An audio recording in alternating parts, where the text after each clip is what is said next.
Hey everyone, it's Chad, I'm Khalil. and we are the Marshals of Truth. Alright, so we're going to start this episode by going back over what we talked about last. In our last episode, we brought up the idea of how fascism essentially can be seen as a nationalist socialism. Um, we talked about how internally, a lot of fascist governments took some elements from socialism and how they gave back to their citizens, with public welfare, education funding, and things of that sort, and also added in more nationalist ideas to their exterior appearance, whether that be for imperialist policies or just more national expansion. They added in that nationalist take onto a socialist framework. And so, with that, our last episode, that was really what we focused on how fascism can be seen in that light. And we're going to be continuing on that point and also just emphasizing some more points that we have about fascism, looking at what it is and potentially what it could have been in other like hypothetical scenarios. So I'd like to start out this episode with a description that a YouTuber that we've looked at through a lot of our research. We'll have his channel in the description, of course. Um, we look at his description of fascism.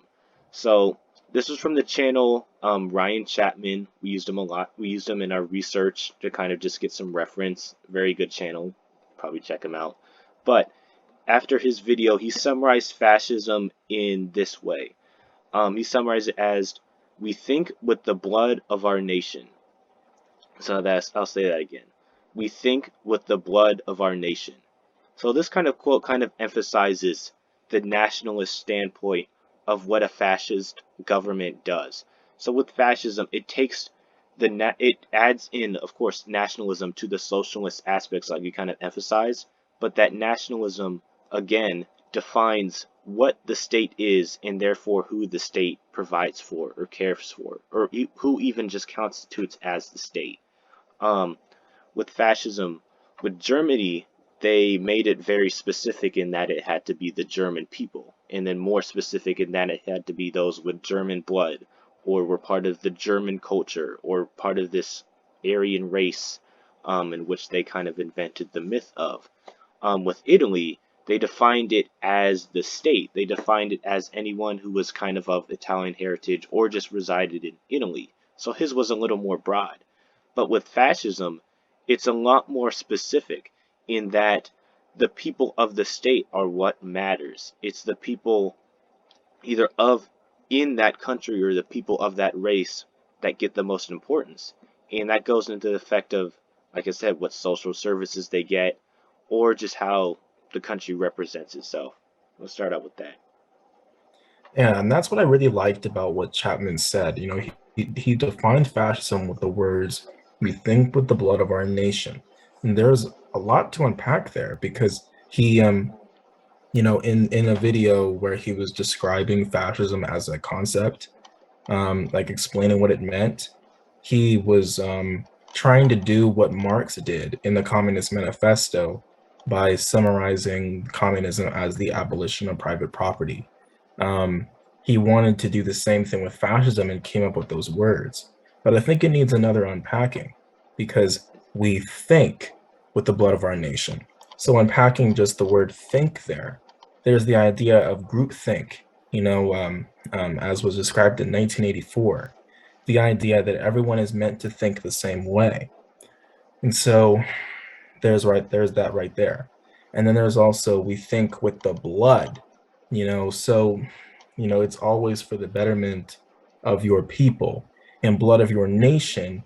It's under the idea that every nation is a race and that race is passed by blood, so whatever that race is they define, as their myth, that is the blood of their nation. And so the fascist dictator, in this case, Mussolini for Italy and Hitler for Germany, they directed the public so that they thought with the blood of their nation. And so there's that. But just looking at the aspects that are nationalist of fascism, that we already described in the last video that we had part 4. But right now in part 5, we're going to continue to explain that in a simplified version, but then also noticing some things that we forgot to mention the last time that we're going to mention this time. And that is that in the part of it that is nationalist, fascism, it is, of course, focusing on its people or their race. It's very internal, focused, and rather constrained to whoever they deem to be worthy or fit for the group. And so they determine, the people that came up with fascism, and this includes Mussolini, but also the state government apparatus, of a fascist state as it was in Nazi Germany and fascist Italy. They deemed that the state themselves was the best guarantor of that sort of social order. And so the state was the most important, that every fight between the people and the state should always win. Because at least theoretically, in how Mussolini described fascism, is that the state is supposed to give what the people need, even if it's something they don't want. So Yeah. To go on the point about how the people should be kind of on the same page as the state, a quote that we mentioned in our last episode, I'd like to bring it up again, was by Hegel, in which he said, a state is then well constituted and internally powerful when the private interest of its citizens is one with the common interest of the state. So once again, that means the people who are within the state, there should either be on the same page or the state wins.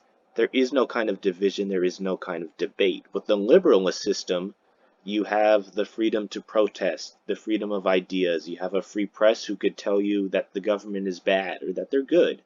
So you're able to choose. But of course, with fascism, that's not the case, because everyone needs to be on board with the nationalist idea that your state or your race is the greatest on the planet. There's no time, there's no place for any sort of that division or squabble that could end up self-sabotaging yourself.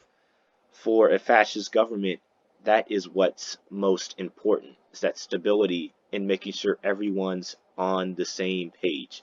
When, once quote, when the private interest of its citizens is one with the common interest of the state. And of course, this is something that Mussolini would naturally come to when looking at his home country of Italy. As we've already mentioned, for those that have watched this series with us on the far left equaling the far right, is that Mussolini looked at his nation. He looked at Italy and looked at its history of political violence, starting from the Roman era, the earliest days of Republican Rome, or even regal Rome, before even the year 500 BC when Rome was first founded.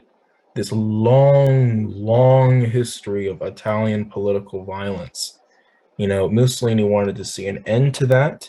And so he then deemed that according to this new political movement or system that he invented, that the state is the number one most important thing. So, with the socialist aspect of fascism, we also look at how amongst the people that the fascist government, the dictator deems to be part of the state, part of the race, that everyone participates for the betterment of the collective, that the people are rewarded at the baseline level with healthcare, maternity leave, as well as security, as scary as it might seem to most of us that live in liberal societies. And Yeah. so, yeah. And once again, on that socialist aspect, we could see that in in the fascist party's petition to the Italian state before they kind of gained power. So when they called up for the state, they called for the abolition of the Senate, a new National Assembly, you know, and then also for things such as nationalization, expansionist policies, those things that fall along with, of course, a nationalist perspective and an expansionist point of view. But also, it also called for, as we discussed, universal suffrage, 8-hour workday, minimum wage, labor representation, um, and the nationalization of industries to stop the military-industrial complex. Like these are things that, once again, are some socialist ideas, but these, as we've discussed, are only for that state. It's for those people of the state. It's not for the world. It's not for anyone else to really have. It's for the state. And like we said, with Germany, it was the German people, which was very, very specific. For Italy, it was the Italian people, which just meant the state. But it's socialism for the country, but nationalism for everyone else, for the world. That's what they projected out to everyone. Um, with Italy, as we saw in World War II, they had a very expansionist perspective, worldview. They invaded countries like Ethiopia. They wanted to expand and reclaim their old Italian heritage and kind of rebuild the Roman Empire because they felt that it was in the best interest of the race, of the state, to kind of expand out like that. So, like I said, when these fascist nations, they have socialism for the people inside, but for outside, for all the other nations, it was nationalism that they saw. It was the expansion of the state for the greatness of the Italian race or the German race, and that came with invasion, usually. Right. And that invasion, you look at each individual country, and again, I like to mention this because it's true. So many of the people that are watching here know more about Hitler than they know about Mussolini. They know more about the Nazis than they know about the Italian fascists. And so, like, Italy had its own fair amount of expansionism going on post World War One up until World War Two.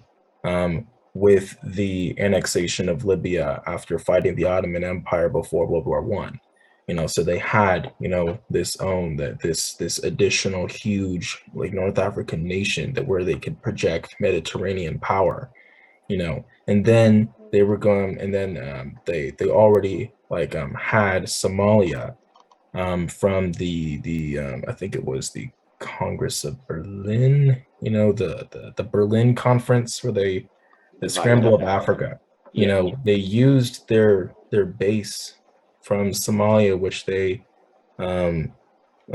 took, um, and then invaded Ethiopia, as Chad mentioned. Then in 39, they took Albania, and in 1940, Mussolini put 300,000 troops onto the French border to help Hitler take France. And so, he had a lot of, and then he also sent over a bunch of different, like hundreds of thousands of troops to help with the invasion of the Soviet Union. And so, Mussolini is quite the expansionist leader as well. It's just that because he wasn't nearly as successful as Hitler was with his Wehrmacht, with his German army, we don't think about him as much as being in that way. We think of Mussolini and the Italian fascists and World War II as being a bit of a joke, but to the Albanians, they weren't a joke. To the Ethiopians, they weren't a joke. To the Libyans, the Somalians, they weren't a joke. So that's something like really heavy to consider. But yes, going back over to like what Mussolini projected inside, amongst the people that were considered to be Italian, he said, quote, "We can't, however, go against the people because it was the people who fought the war." And by the war, they mean World War One. "The peasants who today move to solve the agrarian question cannot be regarded by us with antipathy." End quote. So he deems the um, the well treatment of the people that are considered to be beneficial to the state to be the number one most important thing. That the peasants, who slaved away in the fields, in their rural society, in southern Italy, that he considered like to keep them doing what they're doing, to keep them doing the good things for the state, is beneficial. That he shouldn't take away some rights or make it harder for them to do what they're doing, because it's the aspect of his leadership of Italy in some certain aspects for people that he considered to be citizens of the state and helpful to the state that could be seen as socialist. It's just whether or not with this quote he was lying or not, or was he being Yeah. legit? You know, like he says, like we can't go against the people, but how much of that are we really going to buy? It's very interesting to see. You got to wonder how sincere he's being with this quote, because one of the things about fascism, a lot of it is based out of pragmatism. With fascism, one of the highest orders is the purpose that these states want to give. Um, I think we could just stop to kind of highlight this picture here. So this is Italy's the headquarters of their fascist party. If and this is a picture of is a face mold of Mussolini, and it's saying yes, yes. A C is yes. So it's very interesting picture. But going back to the point, um, you do wonder how sincere he was being with these kind of outreaches to the people, because a lot of it, as I said, fascism is based on pragmatism, and that's because the greatness of the people or whatever their goal is, that's the highest order. Um, in Hitler's in his memoir in Mein Kampf, he kind of stated the main purpose of the Nazi Party and everything that the state was to do, and that was to, quote, safeguard the existence and reproduction of our race and our people. And it goes on a little more than that. But in outlining that, he outlines that the most important thing that Nazi Germany, or if you take it even broader, a fascist state must do is to live up to this purpose. The purpose of, in his words, safeguard the existence of his race, of his people. That's the most important thing to do. And so with the fascist government, they do whatever they have to do to ensure that. And from a foreign policy standpoint, that meant expanding their country, getting living space, as Germany and Italy would try to do, to regain their old greatness that they had in their history, like regaining the Roman Empire. Um, Whatever they did was to ensure that their purpose was met. Like I said, for Germany, it was safeguarding the existence of their people. That was their purpose, to ensure their greatness and the survival of them. So anything that had to be done had to be done. And so, in his quote, Mussolini says that you can't, he said that you can't go against the people because it was them who fought the war. In that kind of quote, it kind of highlights that the only reason you could see from here the reason that he can't go against them is because they had some use and they have some use to the state.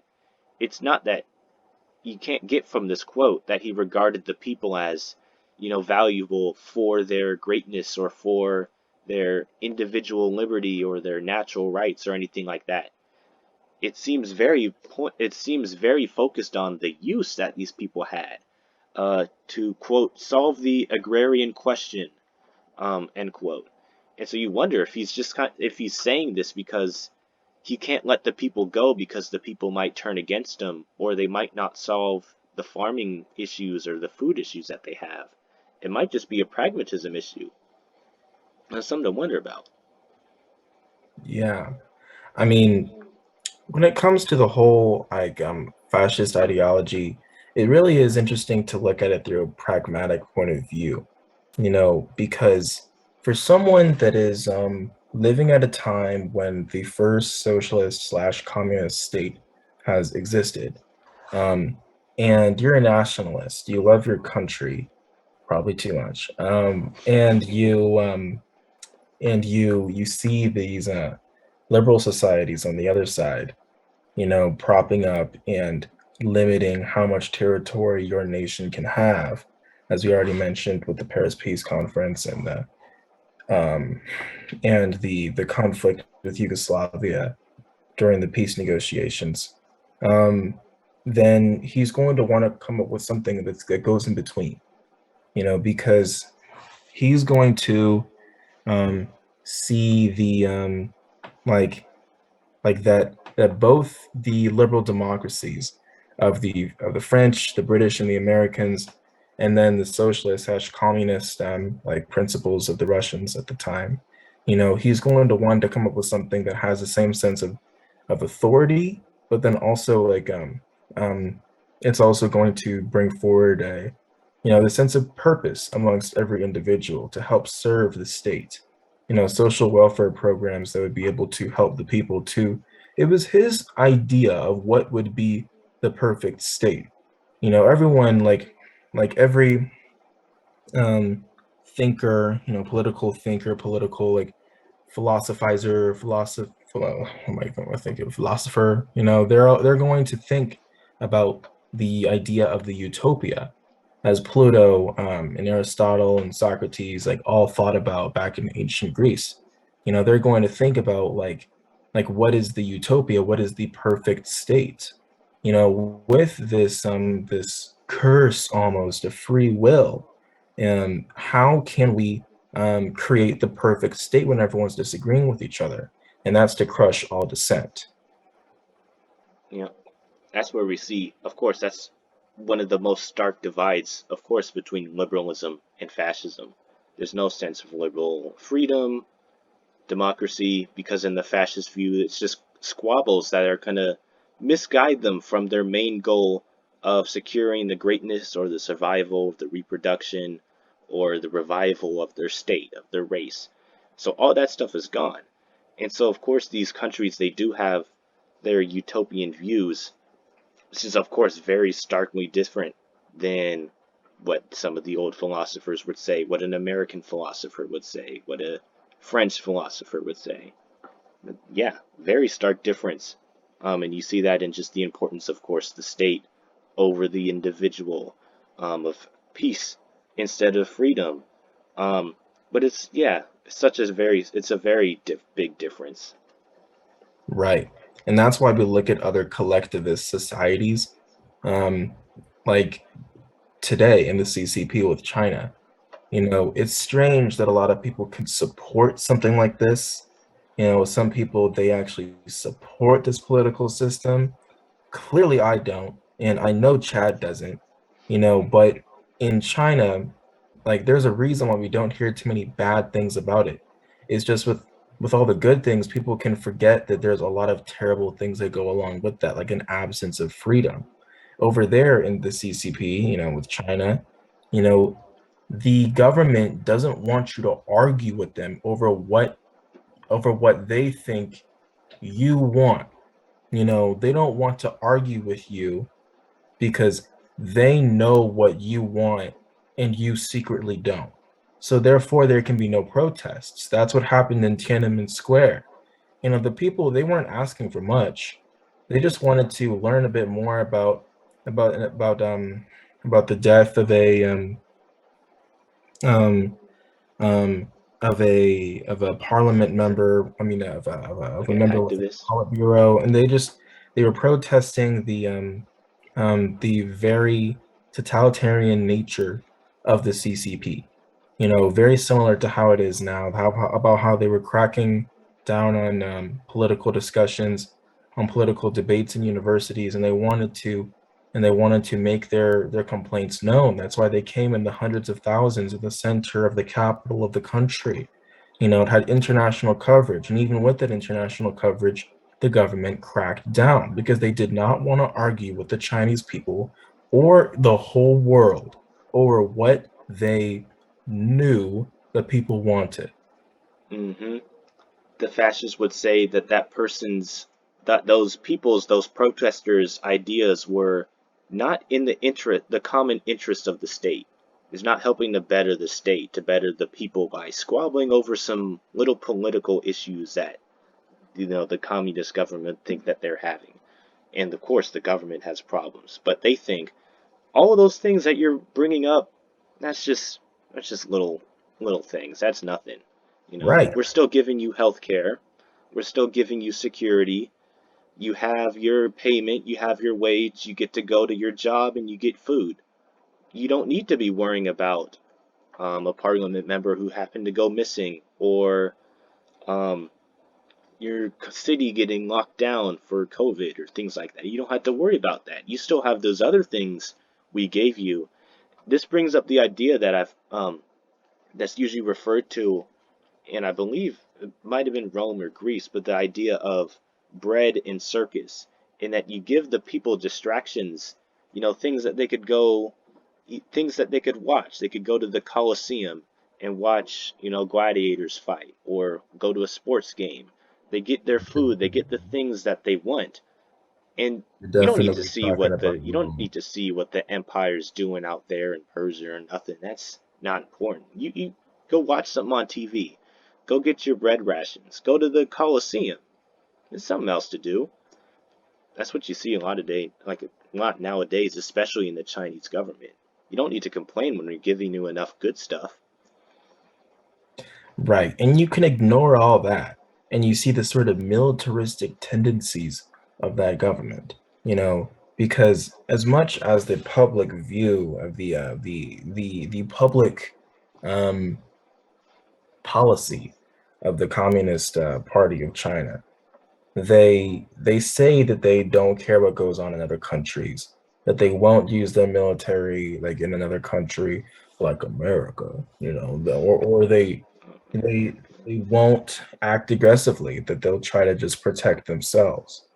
But yet, through the Belt and Road Initiative, they debt trap entire nations, out of their um, um, out of their own self-sufficiency.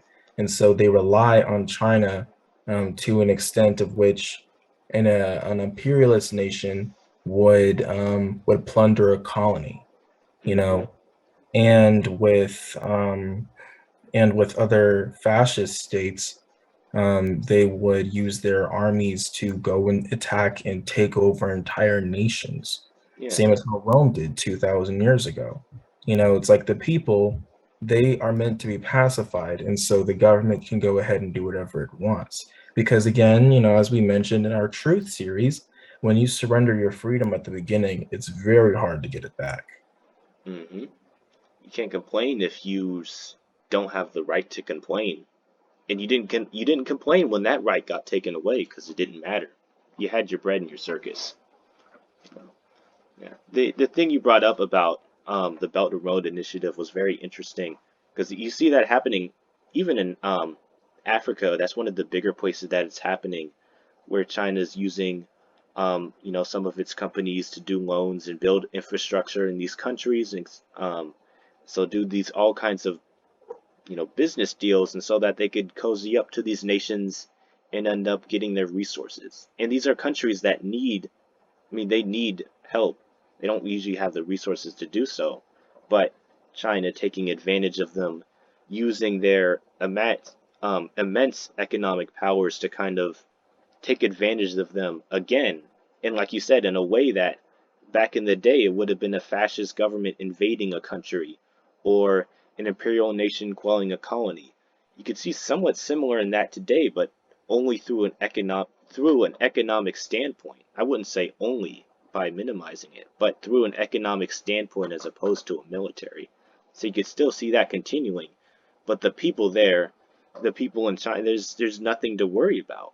They're still getting their things and they're still getting their services, because that lets the nation go out and continue their policies that in a fascist government would be ensuring the greatness of the nation, or the greatness of the people, or the greatness of the race. But the people interior don't need to worry because they still get their welfare and their elements of socialism, while their government could still expand on their expansionist, imperialist, or maybe even nationalist tendencies. Yeah. And yeah, I mean, I kind of forgot what I was about to say, but pretty much that's the point. It's that in this, like, oh yeah, like just to kind of be a little partisan a little bit. Like America, say what you want, but it doesn't it it operates on terms of cooperation economically than it does about starving a nation out of its self-sufficiency to absorb it within its economic sphere. Like, or at the very least, like, there are very few examples of it. Like, it doesn't intentionally work with other nations to starve them out on purpose to the point where they rely so much on America to fix their problems that they can't do anything by themselves. America tries to lift its allies up. I don't see China doing that. I don't see it either. It's a lot of just using other countries for economic gain for their resources and then just keeping them in the loop so that they could keep getting those resources. You can look at the Marshall Plan in the 1950s to rebuild Europe after World War II. Those rebuilt the countries, and if you look at it from a U.S. standpoint, those rebuilding those countries so that they could be allies, but those countries weren't only dependent on us. If you look at France, they're not a colony of the United States. They're not an economic colony of the United States. They're independent. They're still part of the European Union and all that, but they're not in an increasingly huge debt with our nation. They're not entirely dependent on us, and we've even seen in history where they've just gone against, the United States or other European countries. When we build those countries up, we build them up sometimes in the hope to be allies, or we just build them up to help them be better countries because that benefits both of us. If you just use a country for economic gain and entrap them in the loop that they just get stuck with it, that's nowhere in any sorts of cooperation. I'm looking at the time, we're starting to get near that. This is definitely something we'll continue to talk about. Yeah. Yeah, we're running a little short on time, but I hope you guys really understood all that. I mean, we have very little left to say now. I believe this is part 5. There should be one more part left of this series because we really want to ask the question, you know, um, how does the idea of fascism relate to internationalism? Like, what if fascism was global? Or what if communism was national? And Yeah, what does that mean? But really centering on that first question, if the far left is so close to the far right, if aspects of Marxist Leninism are very similar to Marxist Sorelism, which eventually turned out to be fascism, you know, what would it be like if fascism was global? What if there was no other that needed to be extinguished to unite the majority? What if fascism was global and the aspects of fascism that originate with its heart at its core in the left can actually be incorporated into what we call now internationalism? Can the world be united by an idea? yeah. Can they cooperate or not? And that's something we're definitely going to look at in this next one. Um, but yeah, well, that's about it. We're the Marshals of Truth, and we will see you in the next episode. All right, yo.